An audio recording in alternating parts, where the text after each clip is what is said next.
And officially welcome to the HTL Noveline Innovation Speaker Series. I'm Jen, the Senior Innovation Manager at the Healthcare Transformation Lab, and I will hand it over to our Medical Director, Dr. Jared Conley, to introduce our speaker today.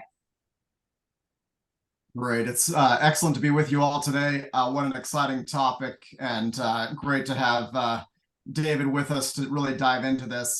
For those of you that have joined us in the past, you'll know that this Noveline Innovation Speaker Series has brought in a lot of great experts from both in the Boston area and around the country to really take us on a journey on how can we really employ technology to better deliver the care that we seek to do every single day. We need to acknowledge the Noveline family who gave a great philanthropic gift to get this started several years ago. And it's great that we've been able to continue this and have a host of a variety of engaging speakers. We will go ahead and proceed. For those that already joined, Jen provided a nice overview of Dr. David Rhew's bio. I'm just going to leave you with a few thoughts. I think David and I have talked a number of times, and I think it's great to see him really coming out of a training path that was very academic in nature, that involved a lot of health services research. Granted, he did, I think, graduate with a computer science degree as undergrad, but it was always thinking more through the lens of academia to really have impact. But I think in the end, we'll have a nice time to kind of discuss his journey, which ultimately ended up at Samsung as their kind of lead for healthcare, and then the last few years at Microsoft as their global chief medical officer. So, David, let's kick it off. Yeah, well, you're absolutely right. My career, I oftentimes make the analogy similar to that movie with The Hobbit, An Unexpected Journey. I feel like many of the things that I did early in my career were largely because I didn't know what I wanted to do as a profession or as a future. Even computer science. I was an undergraduate major, computer science and cellular molecular biology. I only did computer science because I thought maybe I could potentially learn how to write video games, and I thought that would be fun and cool. Never thinking that that would actually be part of my own future career. Although my thesis was AI in healthcare, 1988. I wish I actually had a copy of it because it was probably good science fiction. But the reality is I started down a path that I'm sure many of you have, going to medical school, learning all the basic science, and then doing the clinical work. Then making a decision fairly early to decide, do I go medicine, surgery, or some other area? I chose medicine. I just thought it just gave me a lot more options. And again, not really sure what I wanted to do. But as I started going through that career, I realized, I'm not even sure if that's exactly what I want to do for the rest of my life. And so I started applying for fellowships. And as you all know, when you apply for fellowships, oftentimes it's like 2 years down the road. So it gives you gap years for you to be able to do more stuff. And so I did more fellowships. I did more training. And one of those fellowships was health services research, where I was able to answer or explore areas that I thought were really, I was very curious and interested about. Variation in care. I didn't understand why in all the hospitals I worked at, there was so much variation, and whether actually it was leading to better care or worse care. And sure enough, as we all know today, a lot of variation is unwarranted. But at the time, then I thought, well, maybe if we could just inform doctors and nurses and give the right information at the right time, we could actually change their behavior. Ultimately, that is now known as clinical decision support. But back then, it was known as evidence-based guidelines. And so I just spent a lot of time talking about evidence-based guidelines. And it's funny because right now, I think we all acknowledge that, oh, yes, of course, evidence-based medicine or it's evidence-based. Back then, doctors resisted. There were certain groups in particular that just felt it was taking away the art of medicine. And there was a fierce backlash in certain areas when you started talking about standardizing on even things that were proven by randomized controlled trials to be of huge benefit. So I think we started learning a lot, and I learned personally a lot about not only the information and how it needed to be better managed, but how it needed to be presented in clinical workflows, and also how important it was for us to get clinicians to buy in on this type of activity. And I've taken those as I've kind of gone down a journey of bringing this into an electronic health record world to now then bringing it into a world where there's data in the cloud and applying AI to really embrace the fact that the technology is there to serve a purpose. And the purpose right now is how we can apply this to address some of the most pressing needs in healthcare. And I'm going to put at the top of that list the clinician workforce crisis, because as we all know, there's a lot of administrative workload that clinicians do. You all do it. My friends do it. We find ourselves forced to do it. And it is not only draining, but it is burning many people out, and they're leaving the practice. And as we all know, without doctors, without nurses, without pharmacists, there is no healthcare system. So this has to be solved. And while technology may have contributed to some, we have technologies now today, in particular like ambient clinical intelligence, generative AI, that allow us to be able to remove a lot of that administrative workload and be able to do things that like focus on the patient and can deliver better care. So these are the types of problems that AI and technology can help address. And I'm excited to be a part of, I'll say, a movement where technology is being embraced by the industry to include as part of our armamentarium to help improve patient care. Yeah, I think it's a great way to kick it off. So cool to hear your journey and what you're working on now. And we'll kind of take us on a journey today, kind of exploring exactly how kind of 2023 clinical care can reach that quintuple aim through the use of technology. You know, I often joke, I'm an emergency doc, as many of you know, and find me in the ED or come visit me in the ED, and I basically feel like I can probably handle about anything you throw at me.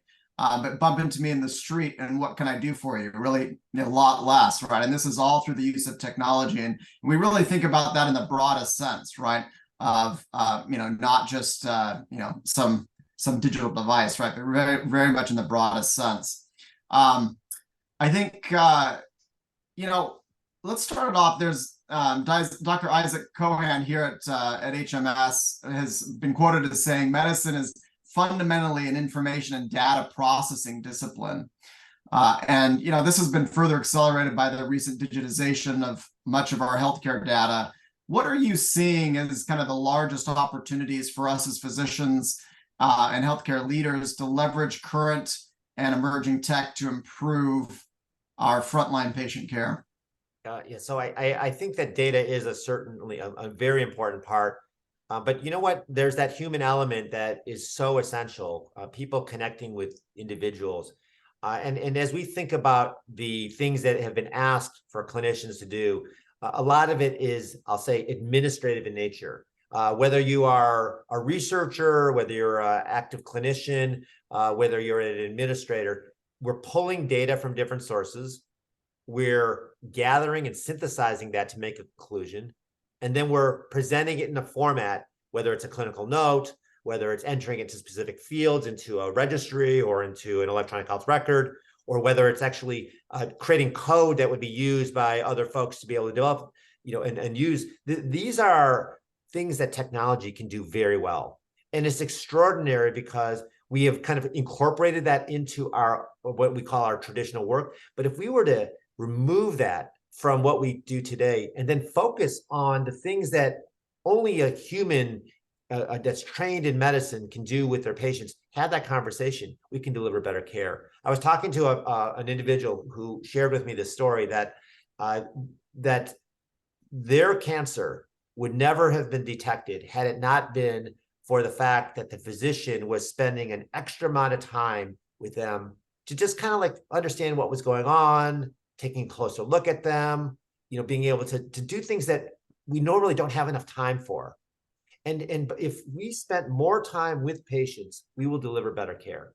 And that is such an important part, because right now our time is limited and it's shrinking because of the fact that we've been overburdened with so many other things. I am of the firm belief that if we were to do a large-scale health services research outcome study on the fact that we've now alleviated a lot of this burden, and as long as we're not replacing it with more burden, but we've alleviated, doctors and clinicians can provide better care to patients, and patients are going to love it as well. We're going to see better outcomes, and I think that's a big part of how technology can help. We also have recognized that humans, while we are really, you could be the smartest in your class, you could be the smartest in your program, we're just humans. We cannot synthesize that large amount of information real time. So if somebody were to ask me, you know what, I've got this unusual cancer. You've given me a treatment option. Can you tell me, like, what can I expect? Well, I'll base it on what the patients that I've seen, but wouldn't it be great if I could actually query the entire database of all patients that are just like this one, that are receiving the same treatment, that are, and what their outcomes are, what their prognosis would be. I mean, that's the potential with technology and AI, that we have to be able to pull this information. So it's not just about an N of 10 or an N of even 20 or 50, but now it's an N of thousands across multiple different areas. And that's going to allow us to be able to rethink this whole concept of, like, what is data, what is evidence, and how can we use that to take better care of patients? Yeah, so on point. It reminds me of Eric Topol and his book on deep medicine, where he talks about kind of using tech to better humanize our healthcare experience, right? And particularly in that relationship between a physician and the patient. Well, in addition, Jared, one thing that I think we may find is that a lot of times, and this happens all the time, we have this great conversation with the patient, but then they go home and then they didn't remember it, or they were confused, or maybe they forgot. And then the family member is now, like, needs to be involved because maybe the patient wasn't able to do all the things that needed to be done. And so now we're talking about, how do we empower patients and their caregivers and other individuals, other stakeholders, to be all able to kind of all work towards a common goal. And again, technology, by helping us be better connected, will certainly help, by having the information exchanged to there, and then translating that into actions that people can take, and that's the type of opportunity that we have as we rethink this whole process of clinical overload. It's not just about removing the administrative workloads for clinicians, which is a huge part, but it's also about redistributing the clinical workloads so that every individual on the care team, including the patient and the caregiver, but also including case managers, also including receptionists, you name it, at certain particular points along their journey, are all working towards that same goal with the same level of information sharing. If we were to do that, then we've scaled our capabilities, because then now we're talking about actually having an entire team working towards a goal, as opposed to an individual at a particular time in place, which is only a one-time episode. We want to make sure that care is continuous and relevant for people anytime, anywhere. Yeah, that's excellent.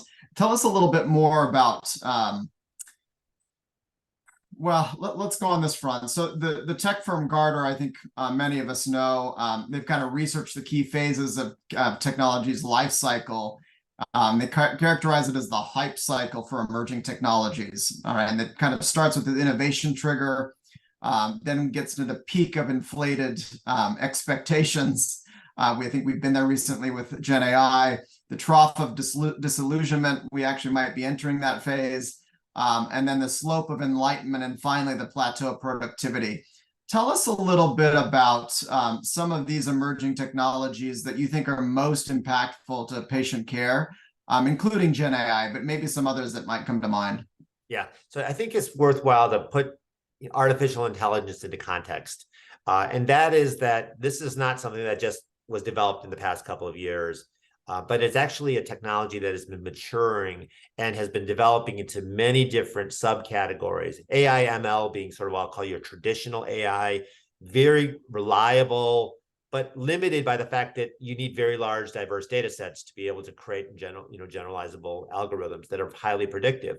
But then with generative AI, with deep learning and generative AI, you now have an ability to leverage very large networks of information, models, foundation models, that where you can predict that next word. And the fact that we've now, sort of like leveraging very large data sets like the internet, there's a lot of inherent knowledge that's inherent within those foundation models. So we now have an ability to be able to apply these technologies in ways that we couldn't have done before. Well, that technology capability was there. We call it that reasoning engine.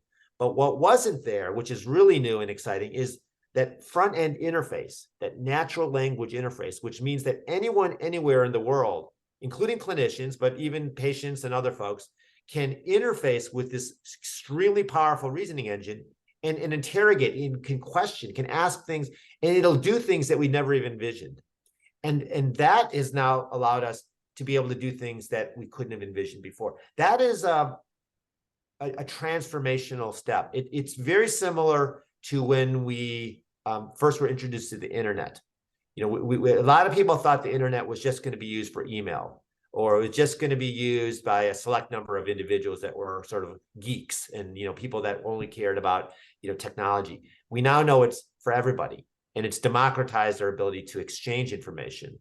AI with this natural language interface is now allowing us to be able to take that information and convert it into knowledge, into things that we actually have a hard time doing, reading complicated documents and explaining to us what does it mean in the language that we speak at the grade level, and in some cases with empathy. You know, that translation piece is extremely valuable. And what we're now finding is that it can be applied into clinical settings. Now, the problem is that specifically with generative AI, it's not perfect, because you're basically going down these paths and you may end up with an answer that may or may not be 100% accurate. So it's a different expectation we have to have with the use of generative AI versus, I'll call it traditional AI ML, where it's highly reliable information. And so for that reason, we have to rethink how it can be applied. And what we have learned is that the best way is to choose these high impact, low risk use cases and allow us to be able to then understand how it helps that individual by putting that human in the loop. And by having that human in the loop, you're basically helping them, support them in administrative tasks like pulling data, synthesizing, and presenting it. These are things that normally you say you need a smart human to be able to do, but now we can have the computer assist us in doing that. And that is that's a very important element, because when people talk about, oh, it's not reliable, you can't use it in healthcare, there's so many things in healthcare that are administrative in nature that this could help alleviate. And by doing that, it frees up the individual to be able to do certain things that would allow only the individual could do. So I'm excited because the number of use cases that have emerged, you know, everything, and you know, I know there's some clinicians that are in practice, some that are in training, you know, things that you'll see today. If you work within the Epic system, you'll be able to use ambient clinical intelligence, have a conversation with the patient.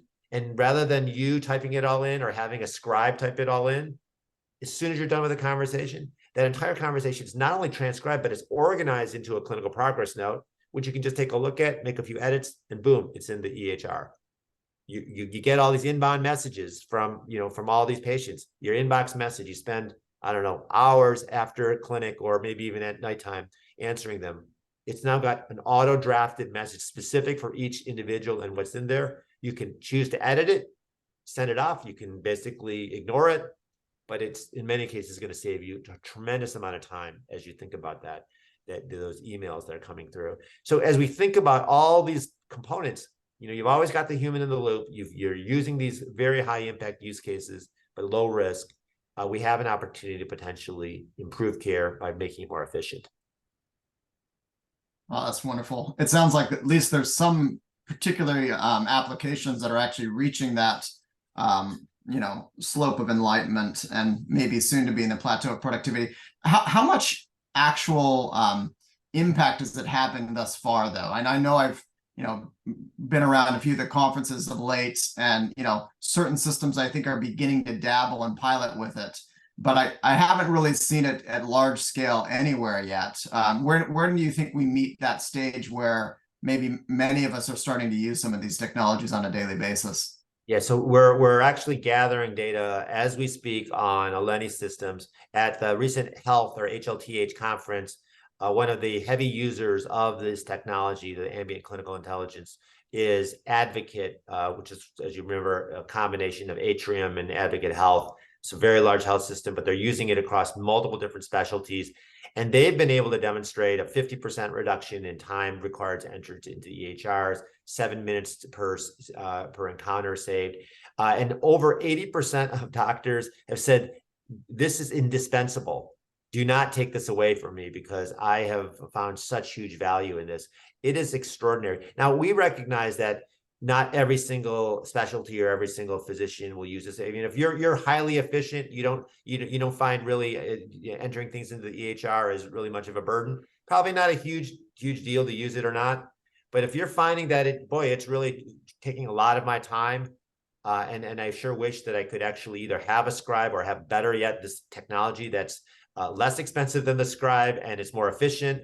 And it's far more, it increases the documentation quality. We've actually even seen a 40% increase in first-time prior authorizations because you've documented more completely all the things you're supposed to document. These are things that you've already talked about. You just were so busy, you didn't have enough time to enter it into the EHR. That's the type of value that's going to be created for individuals. And we're seeing this already. And I think that the patients are also going to benefit. We've actually seen 80% of patients say that the encounter is better than it was without it, because the doctor or the clinician is paying attention to me. They're actually listening to me and spending more time, focusing on the things that are important to me. And it's not always about that one chief complaint. It's about all the other stuff. Oh, tell me what else is going on. Oh yeah, how's the family? Oh, that's the type of stuff that patients, and everyone wants. They want to have that ability to have that conversation and really get to share what they're seeing. And in some cases, uncover things that would not have come out within a 2-minute visit. Oh, yeah.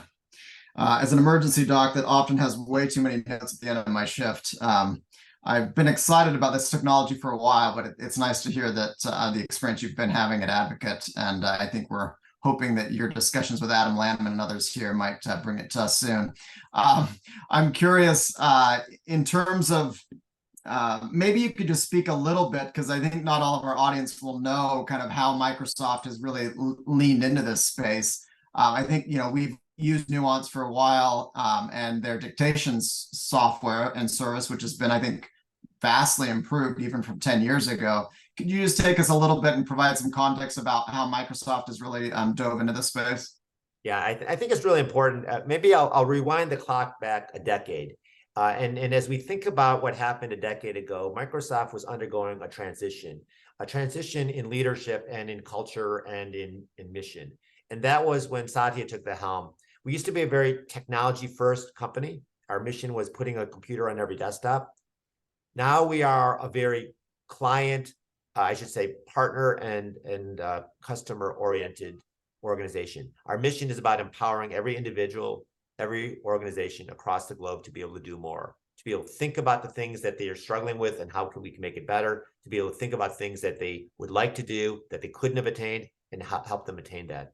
That whole concept of understanding how we partner with our customers and our existing partners to do these important tasks meant that we had to have industry knowledge, which is part of the reason that they hired me. And there's a whole bunch of other folks with healthcare experiences, but also the fact that we are trying to work collectively with the key partners. Like Epic would be a great example.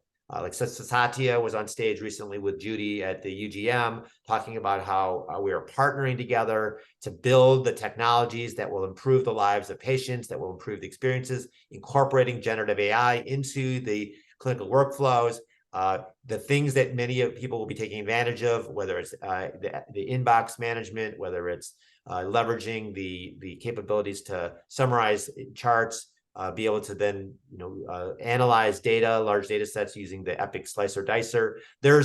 These are all generative AI tools that are being built in. The fact that we're moving towards a multimodal data AI platform, which is called Fabric, and Epic is excited about that and moving towards that. We're moving towards ways that we can empower every individual and organization to now have the infrastructure that supports that. So one of the things that we've said is that with that infrastructure, we have to now think about how this will solve key problems. And that's largely how we have decided to partner with organizations to focus on things like clinician burnout. One of the things that you'll see coming out soon, which is all under development, how do we not only help doctors enter information to the EHRs, but nurses? So nurses, as they dictate or as they enter things into the EHR, into the flow sheets, very time consuming. Using tools where they can just talk into the phone and it parses out the information, knows exactly where to go, which patient record, and fills in the specific fields in the flow chart. That's the type of capability now that we have with generative AI. And so it's really looking at that last mile delivery, taking the technology, and making sure that it works well for the clinicians in their workflow, in the systems they use. It's an exciting time. Could you tell us a little bit, since we've gone into kind of Microsoft's play of this, both I think at the bedside, but also kind of as we think about systems of care. Could you just tell a little bit more about kind of the nuances, the word salad of kind of Fabric, Azure Cloud 365, and how that might be impacting again at the bedside and kind of at the system level? Yeah, I think the way to think about it, first and foremost, that these are all applications, platforms that are now cloud enabled. And as we have looked to make that process more seamless, we have begun to embed artificial intelligence to every application. So I think most people are familiar with what we refer to as the Microsoft Office suite of tools. It's sometimes referred to as the modern workplace, workstations, and that suite of applications, that platform, whether it's Word, whether it's PowerPoint, Outlook, and also Teams, which is incorporated into that, is something that people use regularly every day. They use it for business purposes. They may use it like Teams for telehealth, so the clinical purposes as well. What we've done is we've embedded generative AI into this, and the generative AI piece comes from a platform which we refer to as Azure. And so on Azure, it allows for a lot of the data and AI to reside, and it allows us to be able to incorporate that into these other products. So now what we have is like this capability to be able to leverage the AI into multiple different products, and that has created new experiences. So for instance, if we wanted to, we could have taken this entire conversation, and at the very end of it, it could have been summarized for people that may have missed this meeting. We can do that and it can put it into tasks that we might want to do. It can help us in drafting messages. There's a lot of different components now with this as a co-pilot that we can use for our own productivity. And that's a brand new concept in terms of thinking about how we use these tools, which we use traditionally for one purpose. Now we're incorporating the capabilities of AI to be your assistant. I remember back in the day, Microsoft had this Clippy. I love Clippy. I think Clippy's got an upgrade. Clippy is now Copilot, and so Clippy's got the Copilot hat on, and is helping us in every single capacity. Yeah, I think many of us that have been following this space have really loved this concept of Copilot that you guys have been heralding. Let's dive in a little bit more to this concept of foundation models. I think a lot of us kind of understand to varying degrees about kind of Gen AI as a concept, large language models. I know, of late, there's been a lot of focus on, at the end of the day, ChatGPT probably wasn't trained on adequate healthcare data, and that needs to change. And I know a lot of us have been following the work of Nigam Shah and others at Stanford, and including, I think, your colleague, Matt Lundgren, and others who are really kind of leaning into this concept, along with you, of course, around foundation models and really building the right training set.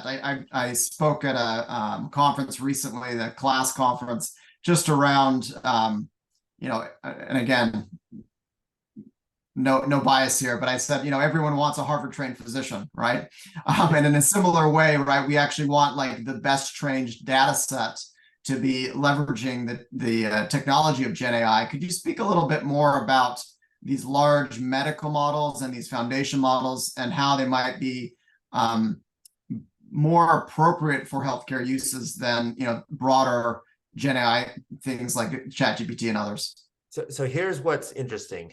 We have these very large foundation models, and they continue to get better and better and better. So there's an ongoing set of capabilities that will continue to advance. But at the same time, there are sort of like more specialized models that are trained on very specific data sets. In some cases, on medical record information data. And it depends on the use case of which model is the most appropriate. But what we're finding is that in all cases, the capabilities are getting better over time. And so we may find that these general, very large models could be useful for many use cases, in which case the recommendation is actually not to do a lot of the retraining around this, but just really focus on the parameters, the I should say the guardrails, the prompts, and just make sure that you know exactly how to provide this with grounding on specific types of data elements. So we can actually within the prompt say, I'm going to upload this particular document, and I want you to look at this document and generate your answers based off of this. That's the type of grounding and prompting with these general models that can be done today to answer a ton of questions. Now, if some of your use cases require that you're going to create new knowledge and information that just wasn't available in these public, like the internet, for instance, because now you're using proprietary information and it has to learn a lot. Yes, you will definitely need to train on those, but it'll be for a different set of use cases. Things that perhaps maybe right now are more challenging, like medical diagnosis. We're not, in many cases trying to use these to do that category of work, but maybe down the road with these newer models that might be an option. But for things that we know are hugely impactful, like administrative burden, things that we talk about, being able to summarize, being able to present that, right now it's good enough to be able to do a lot of that. And so I would say, rather than saying, what don't we have that we need to develop, I would say, what can we do today that this technology can do very well, safely and effectively, that will allow us to be able to then practice at a higher level, more efficient, more time available to us. And that would be a great starting point. Now, somewhere down the road, we'll be able to take advantage of some of these newer models to be able to solve some of these other, more called like medium risk categories. But I think for the time being, there's no reason to start there. Okay, yeah, that's wonderful. Let's talk a little bit about some of the great work you're doing around responsible AI and the governance that needs to exist to really, again, I think, accelerate this opportunity. Could you just dive into that and just tell us a little bit what you're doing with Duke and hopefully with us soon and maybe others? Yeah, well, thanks for mentioning that, because the way I look at it is AI is sort of like the yin yang. Everyone's focused on the yin, the amazing use cases and opportunities and things we could do. The yang is how to do it responsibly, and they have to be paired together. And so what we talk about with responsible AI, there's multiple subcomponents. There's, is it usable? Is it actually creating value? If I were to think about all the AI use cases, there's a cost both in terms of time and actual dollars required to develop and deploy AI. So is it worth the squeeze? And I think in some cases it definitely is. Other cases you could argue that maybe we could do things through some other mechanisms that are cheaper, less involved. So us understanding that, is there bias implicit in there? And we sometimes don't even realize that there's bias. It's not until you actually test the models and interrogate them and really look carefully to understand that, well, it's missing certain populations. It was based off of a model that didn't include these populations, and now we need to actually retrain it or retest it on these newer models. That's the importance of us to be able to look at the models, to be able to then determine in a local data set, is this working as designed in that data set? And then to figure out how we fix it and adjust for it. And that's the type of really important exercise that needs to occur at the local level. I think we're getting to the point right now where we have thought of AI as software. We test and evaluate, then we deploy it, and then we move on. It's now a shared responsibility between developer and implementer, where we are now working together to do the right things, to test it pre-deployment, then to look post-deployment. Is it actually working as designed? Is it having the impact that we thought? Is it having unintended consequences? And how do we adjust for that? We know that specifically with ML models and generative AI, these models will change over time. We sometimes call it drift. They will no longer be what we saw originally when we first tested it. That means we have to actually test post-deployment to see if it continues to work as designed, or if it's actually moving to have a different outcome. That's the type of work that needs to be done collaboratively. And so with groups like the Coalition for Health AI, of which Microsoft, Duke, and others are part of, we have identified the key principles. But some of the work that we're now doing with Duke and also partners, and hopefully we'll see MGB included on that list. We're trying to figure out how to operationalize this into the actual workflows, leveraging the fact that we now have a single data lake called Fabric, where we can bring all the data together allows us the opportunity to do things like inventory all the AI. If one were to ask, an organization, how much AI do you have, or what AI do you have? How much of it is being used? How much is it being tested? Could you give a status report on that? Without having visibility into that, it's impossible to be able to answer that question. So that is the type of exercise that we're looking to try to build into these systems, so that developers and individuals that are overseeing all of this will have an ability to provide proper governance. Yeah, that's phenomenal. I think just that concept of the developer and the implementer kind of sharing this opportunity for responsible AI, I think is powerful as a concept. As you mentioned, very difficult to operationalize, in at least in the initial stages. But I think it's exciting that many of us are looking into that and hopefully joining you on that journey. We've got a few more minutes before we move to questions. Why don't we dive into a little bit around career opportunities and your career journey, which we've alluded to a little bit in the early stages, but I think we've got a variety of different types of clinicians and healthcare leaders that are looking to, again, really leverage technology in a way to make care what it could be in the years ahead. Can you just give us some kind of key tips, pro tips on where you think opportunities might lie for us as we think about our own careers? Yeah, I appreciate that comment, because as I've reflected on my career, I think one of the things that I have recognized is that really smart people, talented folks, are given advice early in their career to focus on their career, to put blinders on, to stay down that path and just do that job really, really well. And I think in that path, it oftentimes works very well. You end up becoming, chairman of your department, or world-class surgeon, or whatever the aspiration is. But where I have also seen there to be an opportunity is if you were to not necessarily close off opportunities. Like, technology was not, when I was doing medicine early on, it wasn't even on my radar. I was not thinking about technology as a career path. But what I was interested in was just trying to answer a lot of other questions, like, why is there unwarranted variation? And it opened me to things like health services research. It opened me to informatics, which is technology, and in data and interoperability. It opened me to the startup community. And as I started sort of broadening my aperture in terms of what was out there, I began to see all these intersections that were happening. And the first intersection was with technology and the electronic health record. But then it started becoming clear that it was more than that. And we started talking about wearables and consumer devices. And then it became data, interoperability, and now it's AI.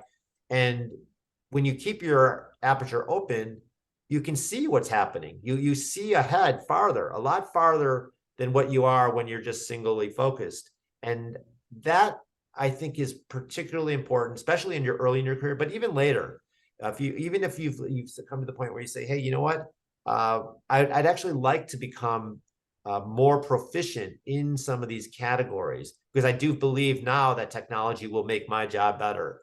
Then it's an opportunity to be able to start thinking about how we can incorporate and build sort of like a convergence of these different disciplines, which we didn't even anticipate at the beginning.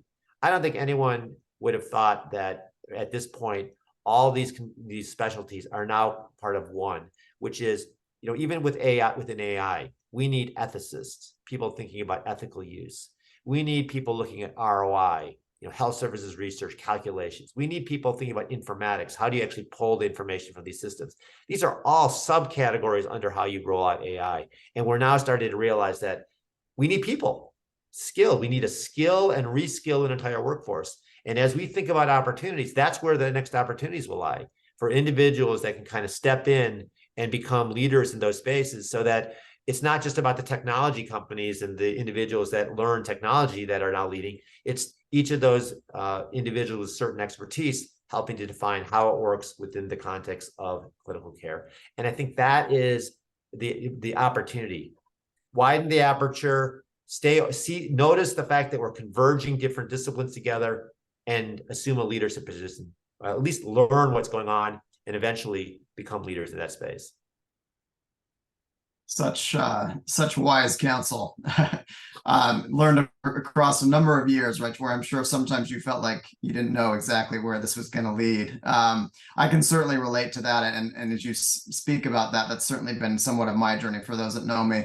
And I think this concept of kind of widening the aperture, I think is helpful. It's also very difficult, right? I think we're trained, as you mentioned, to really focus. And ultimately, you need to focus, right, for a lot of these specialties to become the consummate clinician. And frankly, we laud them to be, as much as we can because we need them, significantly in this space. But I think you're opening up that avenue for those that it's right for to also be thinking about, again, bringing together a variety of fields and a variety of different disciplines that are non-traditional in a way that also might impact care. So I really appreciate those thoughts.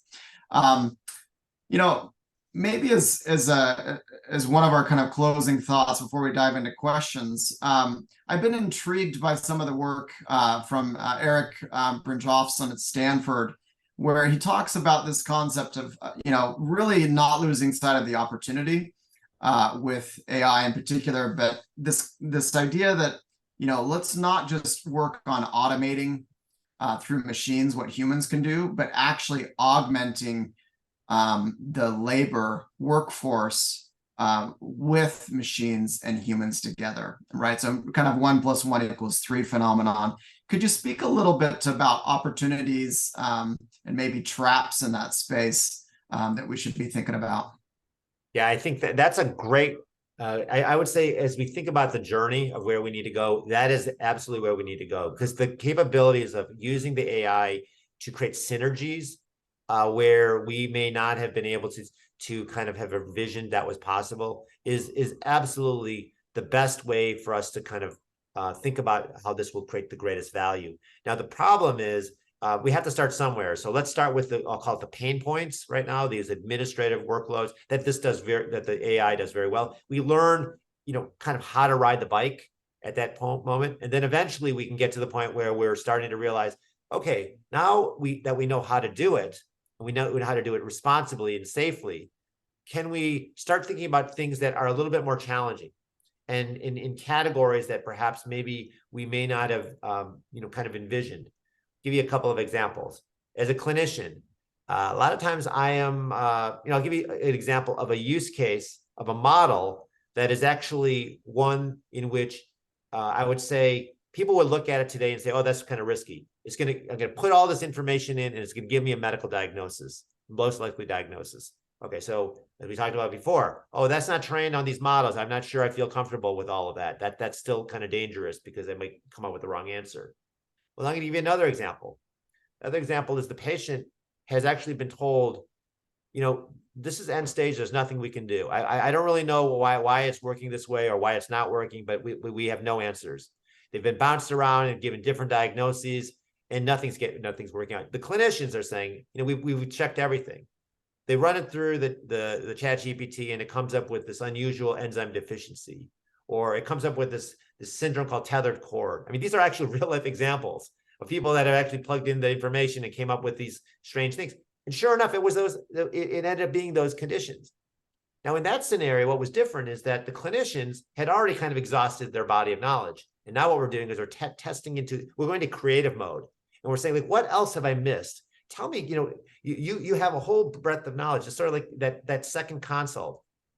Hey, it's an opportunity for us to start thinking about how this could be used for diagnosis of rare diseases, to be able to identify things that we haven't necessarily thought of, that we don't, what do we call the zebras?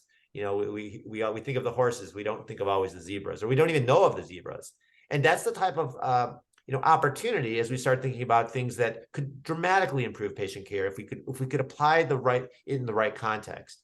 If we start thinking about how we use this as a tool to empower patients and caregivers so that they themselves, imagine if we took an entire care plan and we were to move that into and then ground it on that care plan with all the specific documents that we know that patients ask all the time, like things like here are the protocols, here's what to watch for, here are all the side effects. And we built a model that was essentially your assistant, your navigator, and it could help a patient on a complex journey So like all the questions that normally would have been answered would always be grounded on that particular document. Now we've expanded the aperture, because now what we're doing is this is helping service patients to be able to take better care of themselves, but it's doing it in a way that we feel is based off of the information that we normally would have grounded it upon.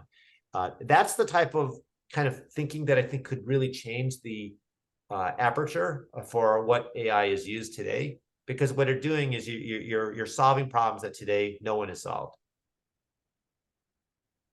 Phenomenal.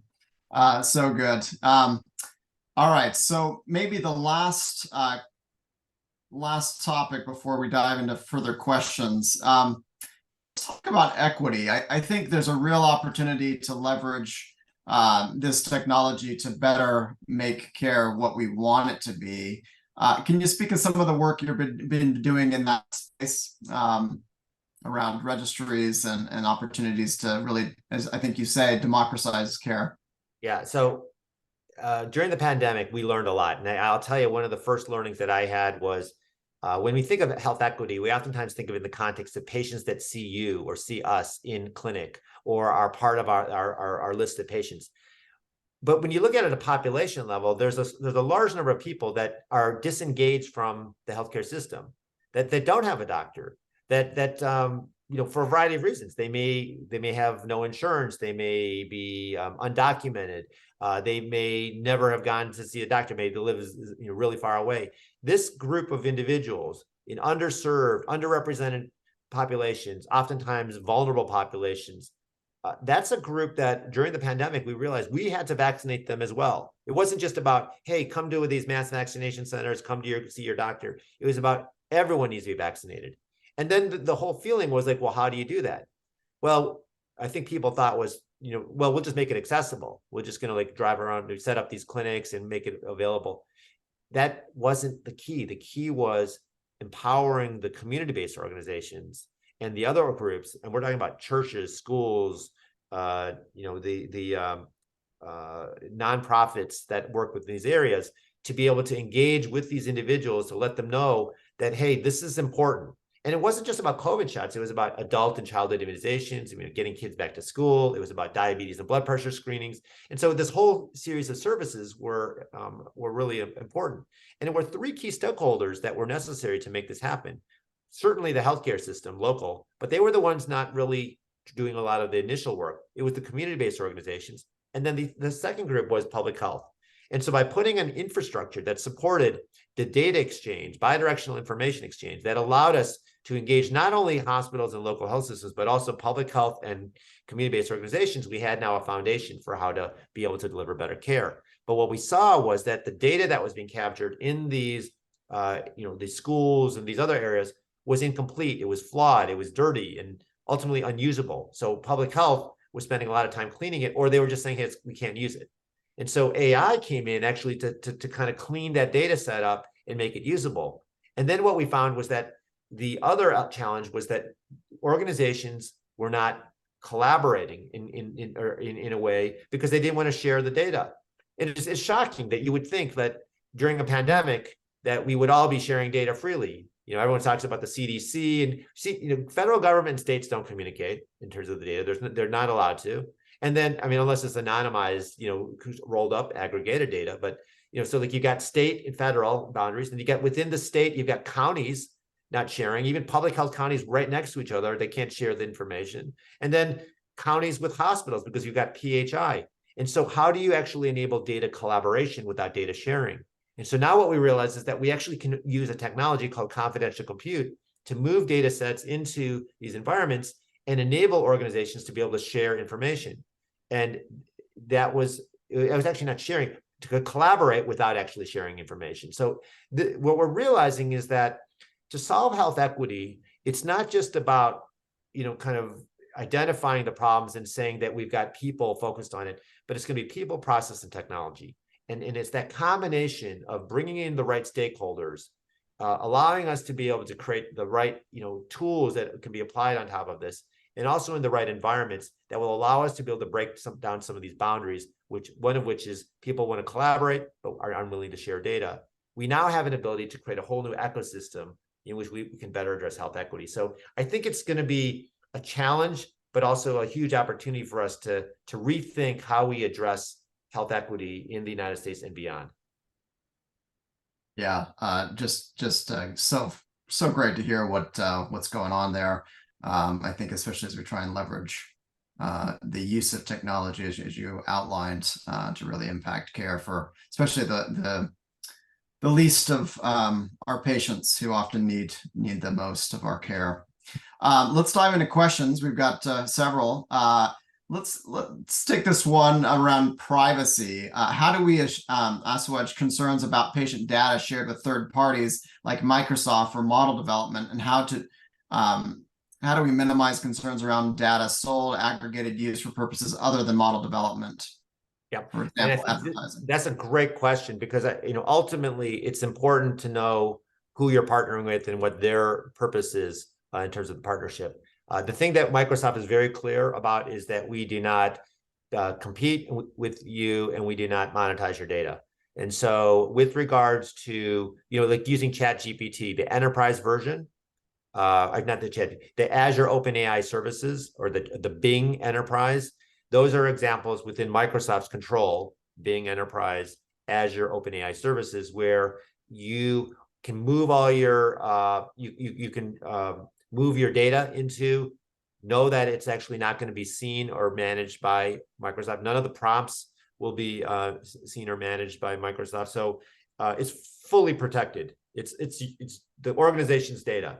It's protected, but it's ultimately none of the prompts and none of the algorithms or anything ever get exposed to Microsoft. Now, what I was talking about previously is that there's another layer where so forget about Microsoft. I want to collaborate with another partner, but I don't want this partner. Maybe it's a pharma life science company that's going to come take a look at my data and run an algorithm, but I don't want them to actually see the information because it's got highly sensitive data. It's got like everyone's genomic profiles, but I want to collaborate with them on this very important project.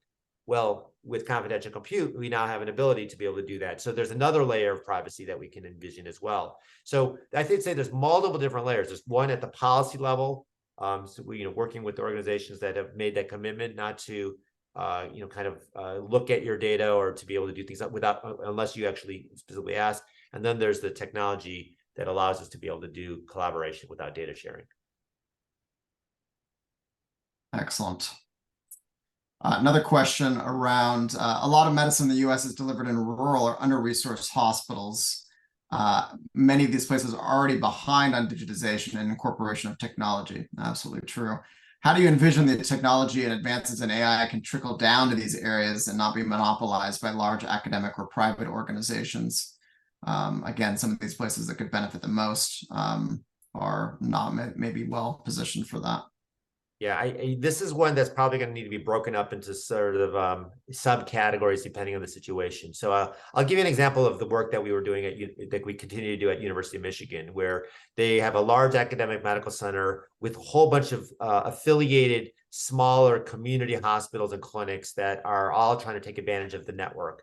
So what typically happens is anything serious, send them over to the U. It's a big problem, and ultimately it's not good for patients because many times the patients don't even need to be sent.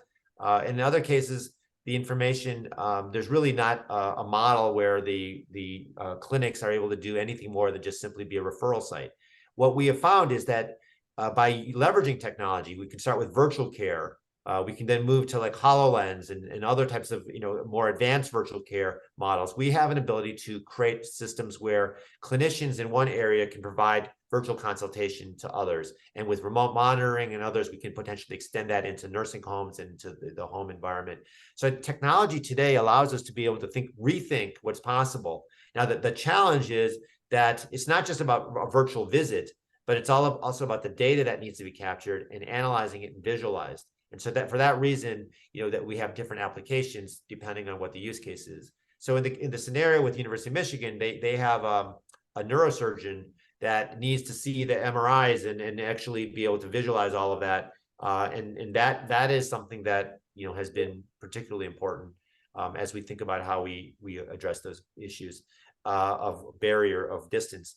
There's been some work that's been done also with respect to, while we're on the topic of HoloLens, where you could actually reconstruct 3D models of these images. And what was interesting is we assume that all surgeons are able to do this in their minds and then be able to know exactly what needs to be done. But for complicated surgeries, sometimes it's like, well, I've looked at it and I just don't really feel comfortable. And in fact, that happens not too infrequently where a patient was said, well, you know what, you're going to have to go to the tertiary care center or wherever because the case is too difficult or too complicated. We have actually seen real life cases where patients were deemed inoperable, but then through the visualization, the surgeon could actually see and deconstruct the images and understand the anatomy so well that they say, yeah, I know how to do it. And then they were able to successfully do it.